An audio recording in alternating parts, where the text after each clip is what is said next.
good story. Oh my god!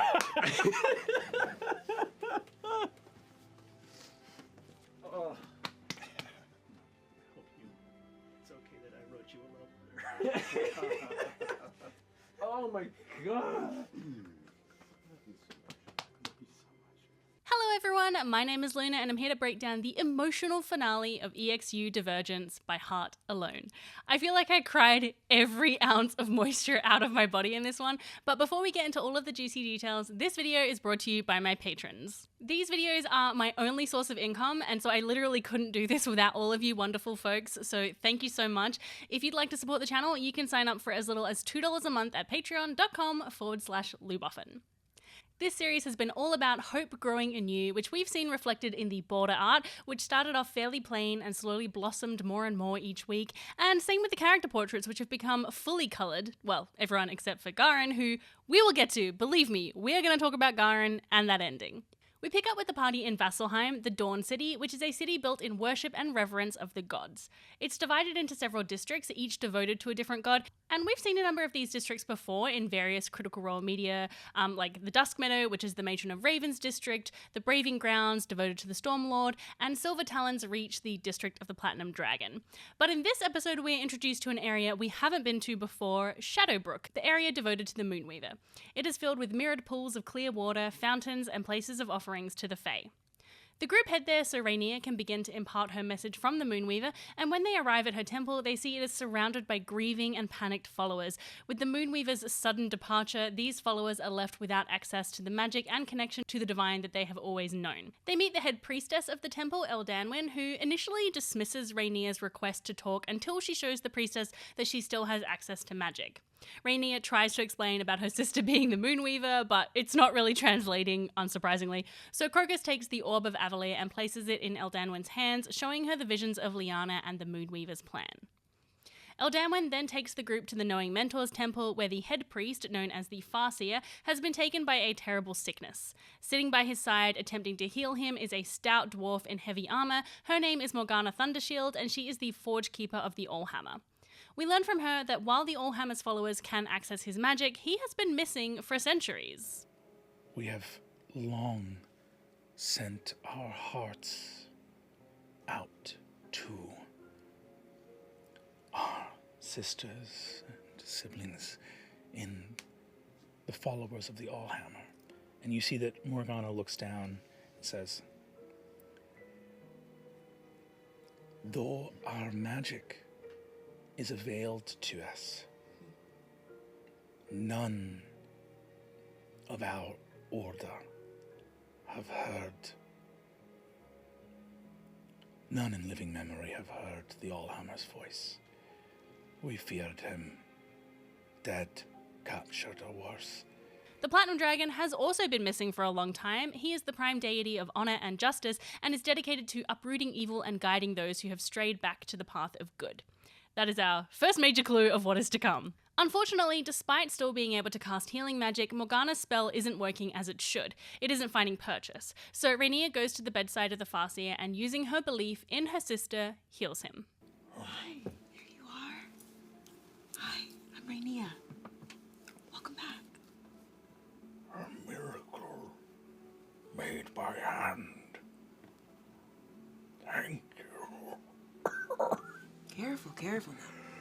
The reason Rhaenyra's spell works and the others didn't is because prior to this time period, when the gods have started leaving, every bit of divine magic was a direct intercession, a direct choice by the god to grant it.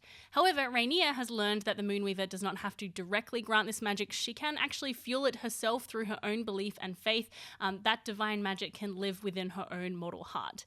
It's a neat way to handle how divine magic users can still access that magic once the gods are gone, and it's not the first time we've seen such a direct example. In EXU Calamity, Xerxes was a paladin to the city of Avalere itself, rather than to a god, and it was his belief in the city that fueled his divine powers. The Farseer tells the group that the Knowing Mentor has also left, and he felt her take on grievous wounds, which is why he is so unwell. These wounds occurred when the knowing mentor lured the chained oblivion, an eldritch horror being that all the gods fear. It sort of arrived to Exandria after the gods. She lured it to her temple in the Alabaster Sierras.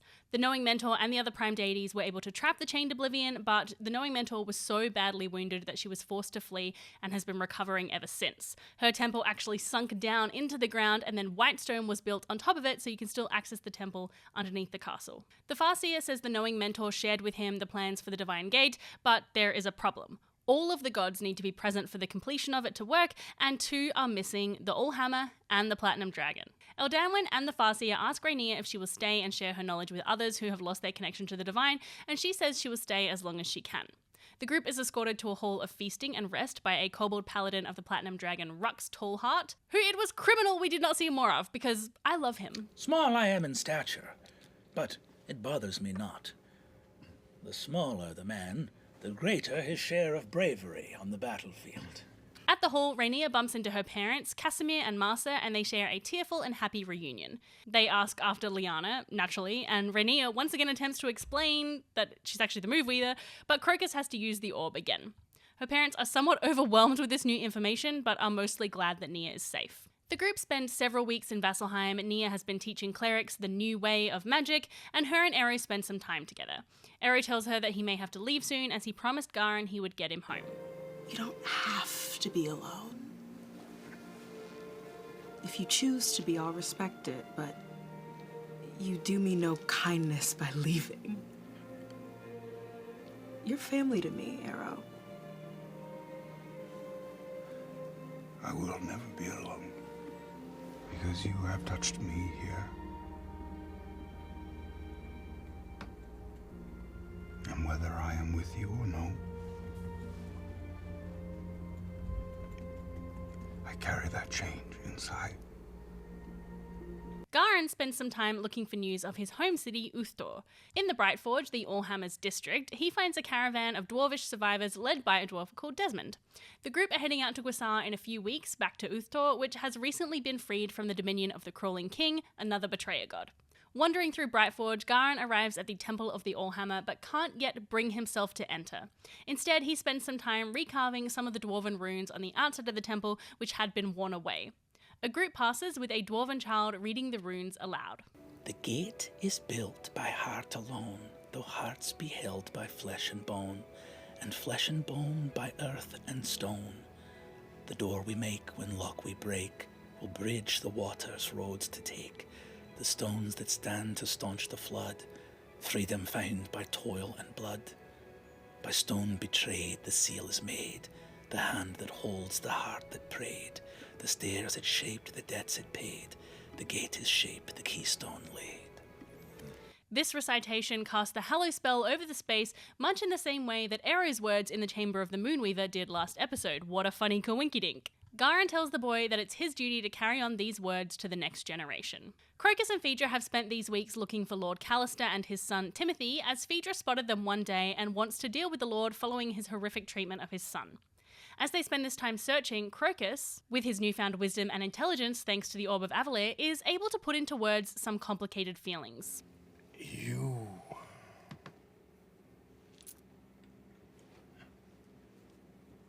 for lack of a better term, hatched me. I did.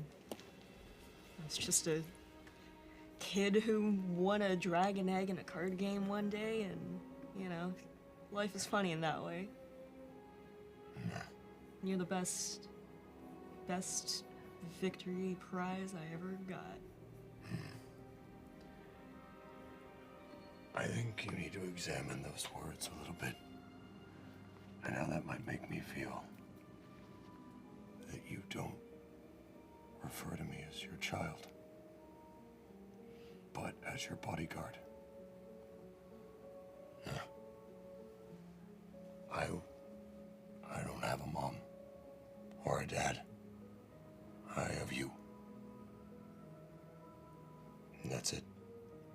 And I'm working for you. You call the rest of the group your boys, but I'm your bodyguard. That's fucked up. I'd been waiting for a bit of a reckoning like this ever since the dragonborn mother Celeste had sort of shown him tenderness and love, because that really highlighted how Fedra, you know, while she has protected him and cared for him, she's never really shown that kind of motherly tenderness to him before, and in her world there just wasn't really space for it. Or that's not true. Actually, she didn't make space for it. You know, she was all hard edges and witty comebacks, which was part of her survival strategy. Seeing Krocus call her out on the way she let him down was heart-wrenching on both sides. It also felt kind of relatable to me as a person who I take quite a long time to process my emotions. And so sometimes it will be literally like weeks or months, and in a couple of cases, years for me to work out how I actually feel about something and how I can express those feelings. So I don't know, this felt really relatable to me too. Unfortunately, I don't have an Orb of Avalir to help me with that. I just have to go to therapy. Fedra and Jasmine is clearly in shock and she apologizes, but you know, you can tell she hasn't quite grappled with this fully, something that Jasmine actually confirmed in the cooldown. Krocus basically tells her that he needs a mum and not a boss, and he leaves to be alone. It's in this low moment of vulnerability that Fedra hears the voice of her key, who tells her he can help her find Lord Callister as it enters the awakened state. She looks through the ruby in the handle and sees through the keyhole to the Lord's room. He is asleep in the bed while his son is curled up on the floor with no blankets or pillow or any bedding. She works out where it is based on the view out the window and heads over there to sneak inside alone. Yep, splitting the party. It's always a smart and safe move in D&D, guys. She sneaks into the room and she transforms the key into a dagger, one of its new abilities. However, instead of just taking care of him then and there, she wakes him and tells him that she wants to talk, that she too is a servant of the Strife Emperor. With a failed deception check, failed only by one, mind you, the Lord charms Fedra and commands her to hand over the key.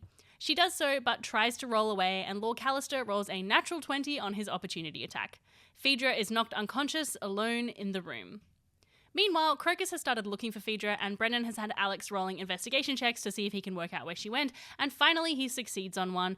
Krocus arrives, slamming into Lord Callister, and the Lord retaliates with a charm spell which convinces Krocus to let him and his son go so he can tend to Fedra. As he is stabilizing her, she hears Lord Callister speaking to someone. My lord, I found it. I found the key, at last. Very good.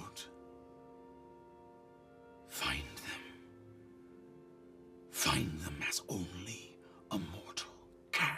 We later learn that this is the Lord of the Hells, Asmodeus. The group reunite at Nia's parents' house where Fedra and Krocus share what happened. Nia, using the moon's mirror, communes with the Moonweaver. Using the moon's mirror communes with the Moonweaver. That's a tongue twister. Commune is a spell which allows you to ask 3 questions. However, the Moonweaver says, as they are sisters, she will answer any question, which seems like a fair bending of the rules. She tells Nia that the Lord won't leave Vasselheim and gives her some extra information. That when the gods decided to take on mortal form to infiltrate Aor, she placed a concealing spell over Exandria so that the betrayers couldn't find them. However, the Lord of the Hells caught wind of this plan and he modified the spell so that the gods would also forget who they were. Which is kind of interesting when we know that the Lord of the Hells took on a mortal form himself. He obviously deemed that to be a worthy risk in order for this infiltration of Aor to happen. So along with the Everlight, the Matron of Ravens, the Wild Mother, and the Archheart, the Allhammer also took on mortal form in order to begin work on the Divine Gate, because he believed that it had to have a mortal element to it in order for it to be foolproof from interference from any of the gods. But he was never seen again. The Platinum Dragon charged into the mortal world, knowing that my magic would prevent him from finding his brother as a god, and even at the risk of completely forgetting himself, he charged forward, and those gathered there attempted to stop him and said, "You'll lose your mind, you'll lose your knowledge of your divine self." And his response to them was, "If we ask faith of them, let us ask it of ourselves." The Platinum Dragon must have done this after the events of Downfall, because he did appear in the sky during that series. So now the Allhammer and the Platinum Dragon are missing in mortal form, and neither of them remember who they are. The group realize they need to find these 2 missing gods before the betrayers do, and that Lord Callister is probably connected to this somehow. They begin to get ready to look around, and Fedra, having had this near brush with death, pulls Krocus aside to apologize. I want you to know that you are brilliant and talented, and you have such a big heart, and you are everything I could have ever dreamed of in a son, and even more, and there's nothing I can do to make up for all the years that I have refused to see that. But I love you, and I and I'm sorry, and Fedra just wraps her arms around and just starts sobbing in a way that you have never seen her just like fully lose control. And I just keep saying, I'm so sorry. I'm so sorry. It's okay, boss. Let's find your key. Weeks pass with no signs of Lord Callister. The group continue to search, and Garan uses his hammer, which has moved to its awakened state, to craft Rainier a new sword. One of its abilities is that in a week it can create a +1 enchanted item. One night, Fedra overhears people talking about how the Lord is looking for a door in Shadowbrook, so they head there. As they do, a huge copper dragon flies over the city, proclaiming that Gordranus has fallen. Gordranus was a city created by the Betrayer Gods in Wildmount and was the base for their forces and attacks, and the battle which ended with its destruction is called the Battle of the Barbed Fields. The announcement of its fall causes the entire city to erupt in celebration, but the party continues on in their search for Lord Callister. They find him in the Temple of the Moonweaver, and as they enter, we immediately cut to initiative. Lord Callister is holding the key and is backed up by imps and devils. His son Timothy is also there. The party begin battle and they trade blows back and forth. The vestiges all begin to advance into their exalted states, and Garan uses Hearth's hammer's new abilities to smash one of the pillars of the temple, crushing the devils. Many of them take note of this and begin to speak to each other in Infernal. There's something special about Garan. What could that be? Krocus, in his storm avatar form, flies around the battlefield and kills Lord Callister, allowing Fedra to scoop up the key, who tells her they need to get the boy Timothy through the door, as it's the only thing that's going to send the devils home.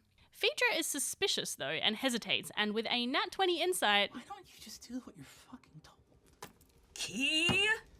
I fucking trusted you. Why don't you make your third wish? The door blasts open. Oh, shit.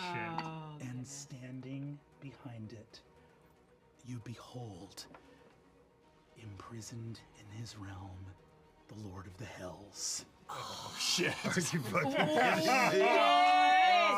I would say that you're all first level, but actually one of you is still challenge rating 1-8. Yeah. Oh, God. That's right, Brennan Lee, he rips the skin off your skull mulligan, is back. Come on, you little bug! Don't you want to be somebody?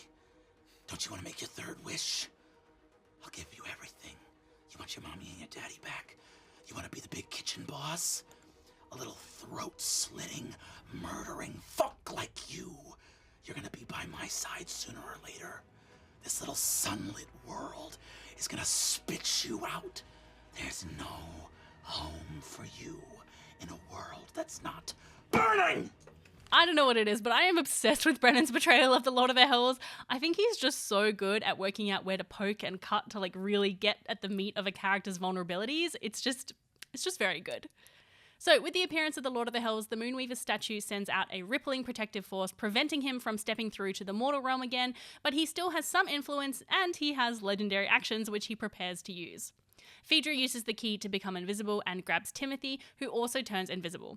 The battle continues, and as Garan swings the Hearth's hammer, the Lord of the Hells takes note of him and lifts him up into the sky. Timothy tells Fedra that he isn't real, he doesn't have a soul, and he was simply made to be a vessel for the Lord of the Hells. Fedra sees inside the ruby on the hilt of the key a tiny childlike figure, the boy's soul locked away. Fedra asks him if he would embrace a better life if given the chance, and he replies that he doesn't know how, but he will try. She takes the key and presses it to his chest, and the ruby shatters, releasing his soul back into his body. Asmodeus yells out in rage, continuing to hold Garan aloft. Ero rushes to Garan's side and pulls him back down to the ground, provoking Asmodeus, who shoots a firebolt straight at him. After a lifetime of running, scraping, and frequent solitude, push and pull between being on his own and returning to life and others. He's just grateful that he found his way again before it was too late. And as I guess the two of us sink down on the ground with my weight, Only Garan hears him say, "Thank you for getting me out of Rybad.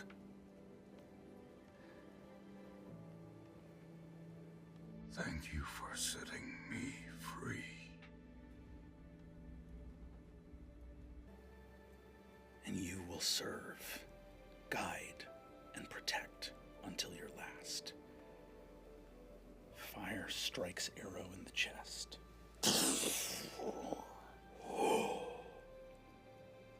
And he falls. Oh, Liam, always making me sad. This line from Brennan, "You will serve, guide, and protect until your last," really hits once we learn Arrow's true origins at the end of this episode. Just really beautiful. Garan, who's seen a lot of death, is kind of pragmatic in this moment, and he drops his shield and picks up Arrow's on his last stand. Krocus picks up Eris's body, and they all begin to leave the temple. As they do, Nia casts major image on the statue of the Moonweaver, and in her power and belief, the Moonweaver truly does appear, actually existing here in the mortal realm. You had left.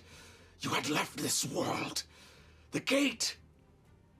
She raises an eyebrow, turns back to you, and goes, "I lied." And smacks him into the bottom of the pit of hell. Turns to you. "You gotta tell the truth about lying." I loved this bit of trickery from the Moonweaver since it is a domain she shares in common with the Lord of the Hells. We've watched him trick so many characters over all these series, so it's fun to see someone else trick him. Also, this whole series just has like an element of trickery now that we've seen the end. So the Lord of the Hells is banished once again, and as they exit the temple with Arrow's body, the Platinum Dragon appears in the sky, stretching out his wings to create a shield of protection. As Arrow died, the Platinum Dragon reappeared. As the months and years pass, the party move on with their lives. Arrow's body is laid to rest back in the mountains of Gusar at Snowgrave's Pass. High in the mountains, in a healing peak in Gusar, near a loch hidden in the mountains, blessed by the Moonweaver herself.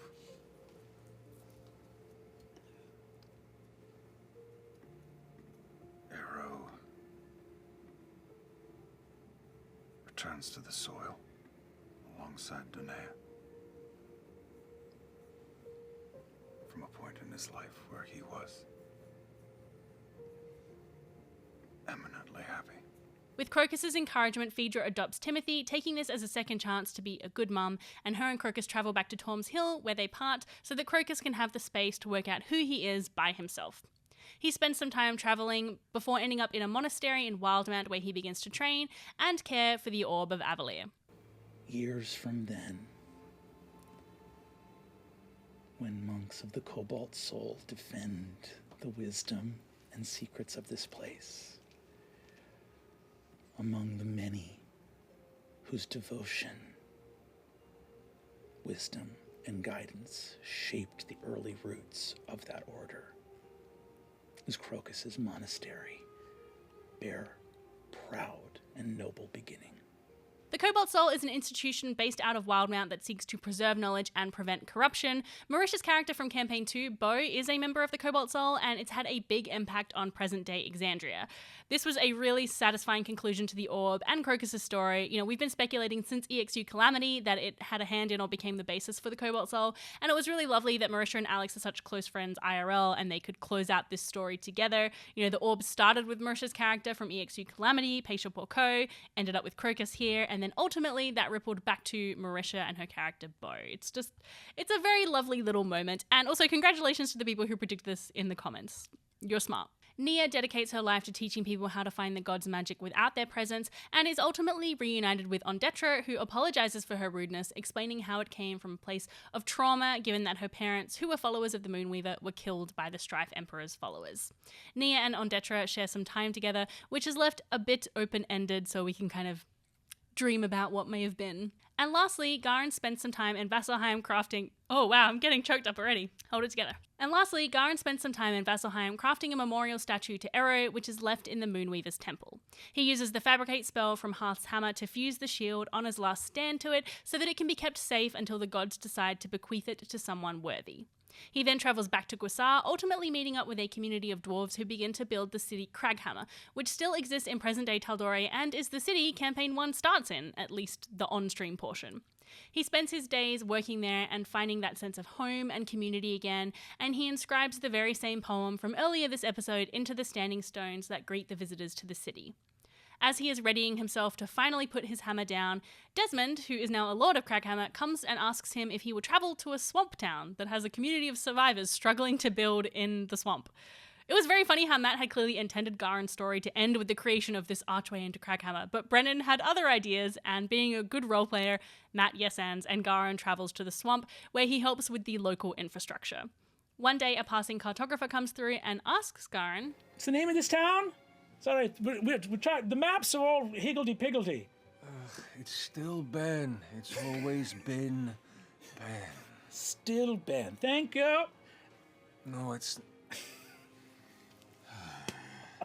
Stillben is a special place, and it is the beginning of Critical Role. Long before the stream started, Liam asked Matt if he would run a D&D game for his birthday, and this was the town that Matt came up with to set the game in. And it's where Vox Machina was formed, although at the time they were called the Shits, which stands for a super high intensity team. So it was really lovely that we kind of had that full circle moment back there. Garan then sees a familiar face coming up the road. It's Ero, returned from the dead.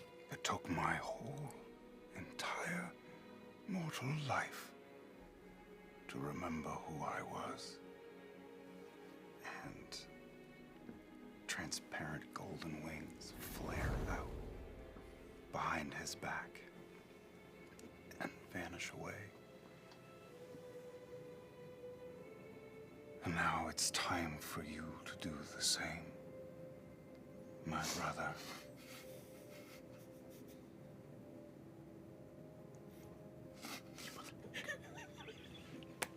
Gotcha.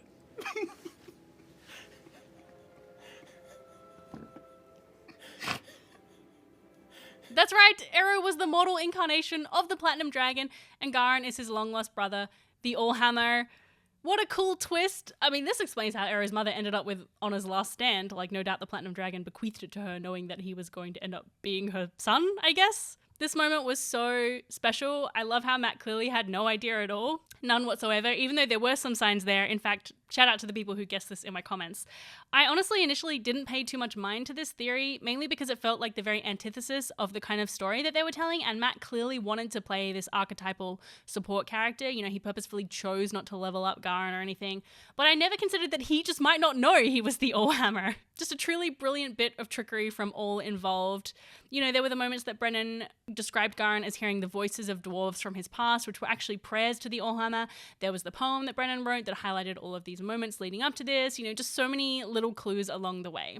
The Platinum Dragon then takes his brother soaring through the skies of Exandria, and Liam describes some of the amazing places that Matt has built and reflected that love right back at him. Oh, so emotional. Obviously, none of us know these people, you know, just because we watch them, but Matt has sort of always given me the impression of someone who is humble and doesn't like to boast about his accomplishments. So having Liam say, look at this world that you made, you know, look at how many people love it, look at what you've accomplished, was really beautiful. Something I have always loved about Critical Role is how the men and the masked folk on the show have never shied away from showing their vulnerability and their love to one another. You know, it's the kind of positive masculinity that we really need to see more of in the world, especially in this day and age, and I'm just grateful that there are role models like that out there, especially raising a son myself. The Platinum Dragon tells the Allhammer that it's time to go and to leave the mortals to build this world themselves. It is time we entrust our children to be stewards of this world that you created.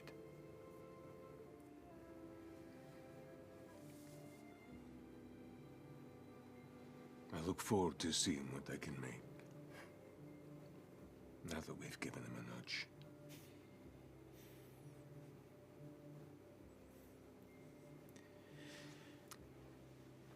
You know, there's something I liked about this. Maybe one day we'll try it again.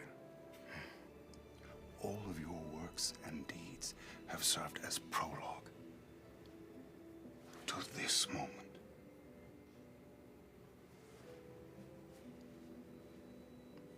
a humble life in service of the good shall serve as keystone to this gate. And I nod down at this gate that you've been building. And I step through ahead of you 5 or 6 feet and turn around. There's only one thing left to do, my friend. Oh, I gotta get it together. I thought I was bad in the Campaign 3 finale, but holy moly. Matt has talked before about wanting to pass the torch of Exandria to other DMs, and we've already seen them starting this, starting to trust some of these Exandrian stories to others, both on screen and off screen, with the, source books having various writers and collaborators, writers on Legend of Vox Machina in the comics, all these things. And so to see this moment play out on screen of Matt, in-game kind of passing that torch was very fitting and touching. I don't know if I'm reading too much into it, but it also felt like, in a way, this world is being entrusted to us, the audience, as well. Everyone out there running home games in Exandria, and all of us discussing and theorizing and loving this world. We've all shared this connection to Exandria. So with his memories fully returned to him, the Allhammer places the final stone in the gate that he has built both on the mortal world and in the divine realm, and steps through with his brother. As he carefully places the final keystone,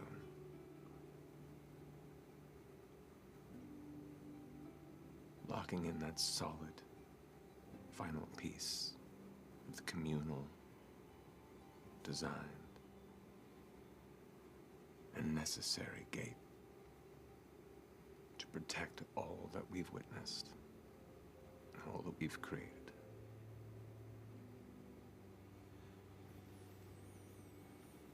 And he drops that hammer, which sinks with a heavy impact as he steps through to join you, clasping your shoulder.